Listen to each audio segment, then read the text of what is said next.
Sir, দুবাইতে যে টাকাটা ট্রান্সফার করেছিলাম সেটার তোরা কোনো ডকুমেন্ট এখনো পাঠালো না। খুব ভালো লাগে আমার এই জিনিসটা, এত চিন্তা করো তুমি আমাকে নিয়ে। এই বিষয়ে পরে কথা বলি, এখন রাখ। তুমি মনে হয় আমাকে একটু ডিসলাইক করো, তাই না? মানে আমাকে অপছন্দ করো। এটা আপনি কিভাবে বুঝলেন? বোঝা যায়। জানতে পারি কেন? আমি যেহেতু আপনাকে ডিসলাইক করি সেটা আপনি বুঝতে পারছেন, তার মানে আপনাকে কেন আমি ডিসলাইক করি সেটাও নিশ্চয়ই আপনি না ভাবি। তোমার এডুকেশনাল ব্যাকগ্রাউন্ড কি, হ্যাঁ জানতে পারি? কেন আমার এডুকেশনাল ব্যাকগ্রাউন্ডে আপনি কি করবেন? একটা মানুষের এডুকেশনাল ব্যাকগ্রাউন্ডে বলতে কি সমস্যা থাকতে পারে? আমার এডুকেশনাল ব্যাকগ্রাউন্ড জানাটা কি আপনার খুব জরুরি?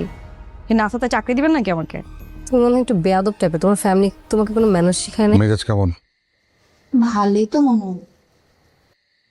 আম্মু, কি রে, কি হয়েছে? হ্যাঁ এই জন্য ফোন আসছে।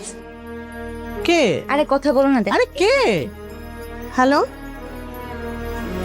হ্যালো।